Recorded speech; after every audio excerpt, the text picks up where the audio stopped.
have so many stories to tell about Miles Davis.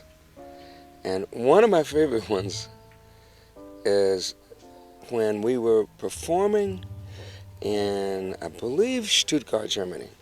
This was about 1963 or maybe early 64. I think it was 63. And I remember that we were playing So What, one of Miles's compositions from the late 50s, I guess.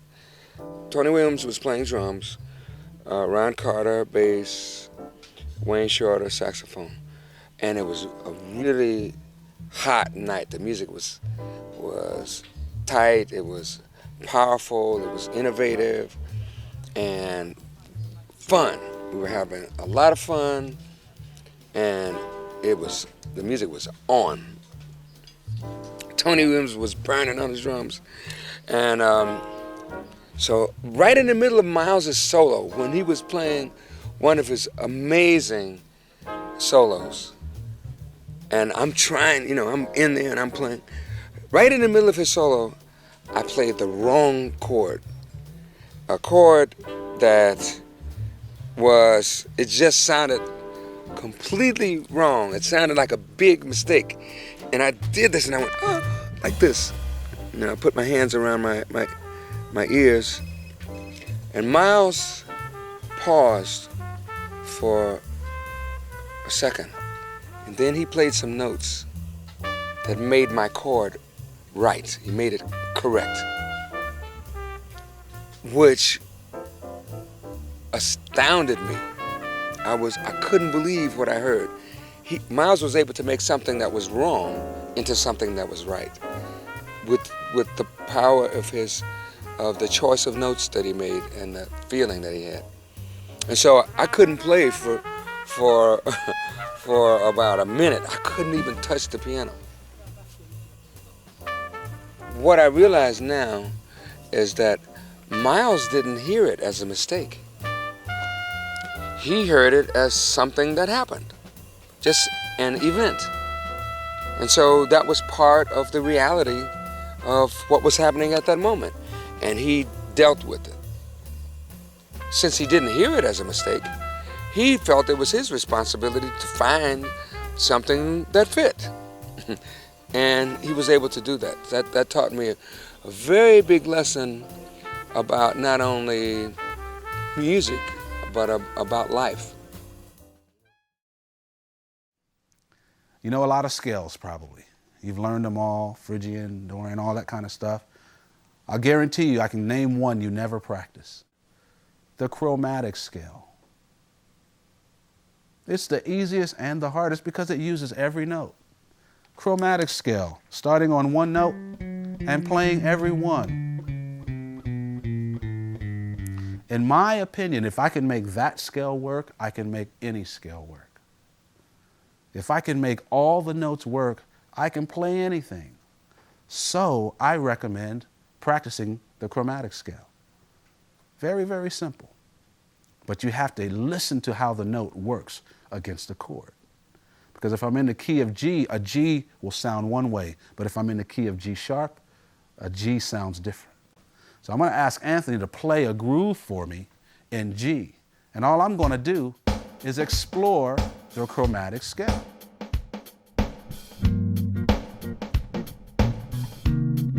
The key thing is I'm really going to listen to how these notes sound.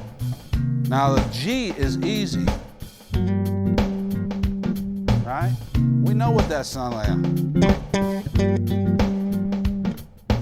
Now, and I'm not trying to play right. I'm just exploring the sounds, okay? Now, here, okay? Now, I just want to get familiar with that sound because what happens with most of you, you hear that sound and you leave it. You don't spend any time with it. You're scared of it. Stay there for a while and get comfortable. Make music with it. Now here's the neat thing. Here's why I love these out notes, right? He's in the key of G minor and I'm playing a major 7. That's out. But what's on either side of it? A right note. So whenever I hear that weird sound, I can slide it in either direction. Right? Listen. Keep listening. Now here's something that's really cool. What you'll notice is the G flat doesn't sound wrong anymore. Isn't that cool? Sounds right now, because now you know where it's going, okay? It sounds good now, right? So what I did is I made a mistake, but I wasn't afraid of it. And I know that there's a right note on either side, so I slid it in either way, and it sounds right. And then I keep doing that. And all of a sudden, that mistake gets corrected to where it's not a mistake anymore. So the listener who first heard that note all of a sudden goes, I get it. That's the way you can correct mistakes after you've made them. Now, if I hit that note and then I start jumping around, I lose the rhythm, my articulation's bad, my tone's bad, and I mess up 2 through 10, it'll sound like a mistake. But if I hit that wrong note and 2 through 10 is still okay, no one will care. All right, let's keep going. So, all right. So basically, I'm going to speed it up. Let's say I go through every note and I spend time with it, really listening, okay? Now what I do is I take the chromatic scale and I try to make it musical, all right? A lot of us are taught to use the scale of the key and make music.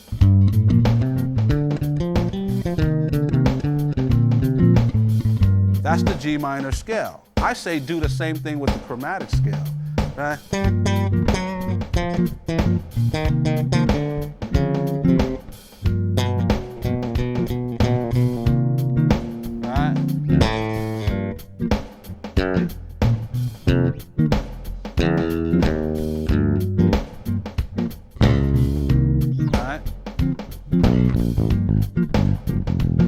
Back up.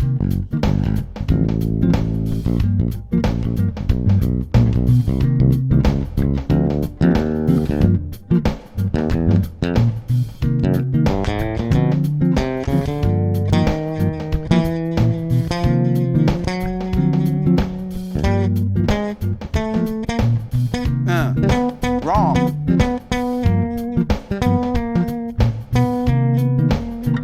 Now that note's not wrong anymore.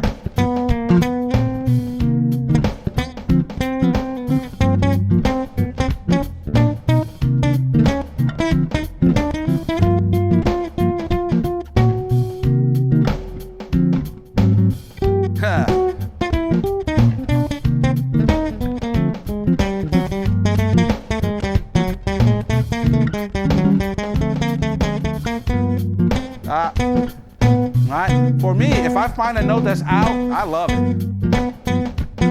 Because when I go to a right note, it sounds so good.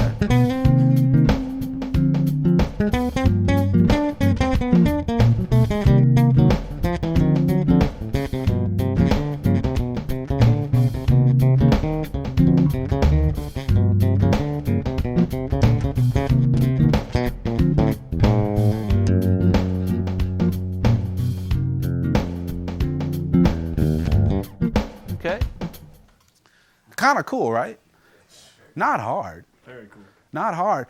Really, that should be liberating because I don't have to choose what note is next. It's just a chromatic scale. One of the things, like Victor said earlier, we have to start trying to incorporate that scale in our practice. None of us practice that scale because you can get some interesting things with that scale. The prefix chroma means color.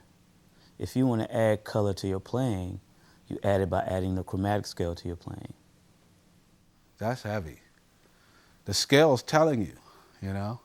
If you just think about it, if we only, in this key, only play the right notes, those 7 right notes, right, there's not going to be a whole lot of color there. But the chromatic scale is telling you To add color, you have to add in those other 5 notes. So I say if you practice any scale, practice that one. Cool?